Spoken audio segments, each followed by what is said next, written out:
Udah dengar statement terbaru dari Ibas, anggota DPR dari Partai Demokrat. Ia mengkritik pemerintah yang berniat memindahkan ibu kota negara Indonesia dari Jakarta ke Kalimantan Timur. Kritik Ibas itu katanya jangan sampai proyek ibu kota baru itu mangkrak. Gue sih nyengir ya, denger kritik mangkrak yang keluar dari Ibas. Dia kayak nabok muka sendiri. Itu Ibas. Ada lagi nasihat AHY yang keren banget. Nasihat ini disampaikan kepada para pendengar saat ia menjadi pembicara di sebuah seminar via Zoom. AHY bilang, pemuda jangan manja. Jangan minta fasilitas orang tua. Jangan minta disiapin karpet merah. Haji gile kan? Keseruan berlanjut ketika Partai Demokrat memberikan penghargaan Lifetime Achievement kepada SBY. Sampai 2 kali. Bayangin, Lifetime Achievement. Sampai 2 kali. Penghargaan untuk pencapaian seumur hidup. Dan 2 kali diberikan kepada orang yang sama. Ketua Partai Demokrat adalah AHY dan Ketua Dewan Pembina adalah SBY. Dan penghargaan ini diberikan dari anak yang berbakti kepada orang tuanya. Setelah penghargaan itu, SBY memuji AHY sebagai pemimpin yang keren, pemimpin masa depan, pemimpin yang tidak disiapkan karpet merah oleh orang tuanya. Paling yang disiapkan cuma karpet biru. Mereka nih semua satu keluarga saling memuji, dan saat mereka mengkritik, kayak Ibas tadi, jangan sampai ada yang mangkrak, seperti meludah ke langit, nyeplok ke muka sendiri. Nah, soal kritik ibu kota baru ini memang aneh. Yang pertama, bahwa rencana pemindahan ibu kota dari Jakarta itu sebetulnya sudah pernah dicetuskan pada zaman awal kemerdekaan dulu. Bung Karno pernah mencetuskan ide tersebut. Kenapa? Karena memang Jakarta kan posisinya ada di bagian barat Indonesia. Ketika Pulau Jawa sudah ekonominya sudah tumbuh, sudah besar, dan Jakarta sebagai ibu kota, pusat pemerintahan sekaligus pusat bisnis, mau tidak mau ekonomi dan pertumbuhan berputar di sekeliling situ saja. Bahkan Presiden Amerika Joe Biden pernah ngomong bahwa pada 25 tahun ke depan Jakarta beresiko tenggelam atau Pulau Jawa beresiko tenggelam. Kenapa? Karena daratannya terus-menerus menurun akibat abrasi air laut, akibat air tanahnya terus disedot, dan lama-lama daratan menurun. Kalau daratannya menurun, kemudian air lautnya terus-menerus menerjang, kan beresiko buat Jakarta yang posisinya ada di pinggir laut. Sebetulnya problem ini udah diantisipasi dengan membuat giant seawall. Artinya dibangun semacam tembok atau bangunan pulau-pulau buatan yang menghalau air laut dari laut lepas menuju daratan Jakarta. Nah, pulau-pulau buatan inilah yang kemarin itu disebut dengan pulau reklamasi. Salah satu fungsinya itu buat menghalau gerusan air laut di daratan Jakarta. Sayangnya Gubernur Anies kemarin menggunakan narasi kacaunya untuk menggagalkan rencana tersebut.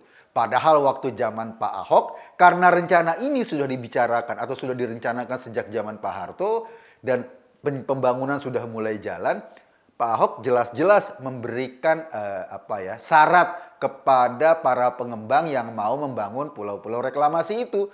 Syaratnya apa? Ia minta semacam pembayaran keuntungan, atau ketika mereka bangun pulau itu, Pemda DKI minta semacam pungutan yang harus mereka bayarkan kepada Pemda, itu jumlahnya nggak kira-kira sampai 15% lebih. Kalau dirupiahkan mungkin sampai 100 triliun lebih.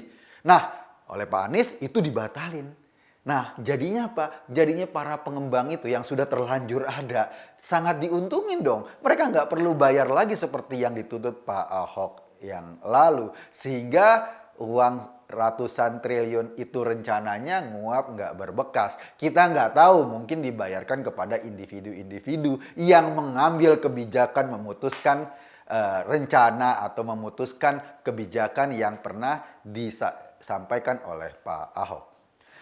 Dengan Jakarta dan Pulau Jawa sebagai pusat ekonomi, ujung-ujungnya apa? Ujung-ujungnya distribusi ekonomi, distribusi pembangunan sangat berpusat ke satu pulau saja, terutama di Jakarta. Akibatnya daerah-daerah lain masih ketinggalan. Jadi wajar kalau sekarang Presiden Jokowi ngotot mau memindahkan ibu kota kita dari Jakarta yang tadi oleh Joe Biden diramalkan akan mengalami kondisi yang tidak sehat di kemudian hari karena salah pengelolaan, diramalkan atau katakanlah direncanakan untuk pindah ke Kalimantan Timur. Nah, tentu saja rencana perpindahan ibu kota ini menjadi sebuah rencana besar dari Indonesia, rencana besar dari bangsa ini. Yang pertama, ketika ibu kota pindah akan ada ratusan ribu orang PNS yang akan ikut pindah di sana. Akan ada pembangunan serius di ibu kota tersebut. Kalau nggak salah, dana yang akan dihabiskan untuk membangun ibu kota itu sekitar 500 triliun rupiah. Pak Jokowi pernah bilang, ketika kita menghadapi COVID ini, dana yang dihabiskan sampai 1.500 triliun. Artinya, dana untuk menghandle COVID ini sebetulnya semestinya bisa membangun 3 ibu kota baru.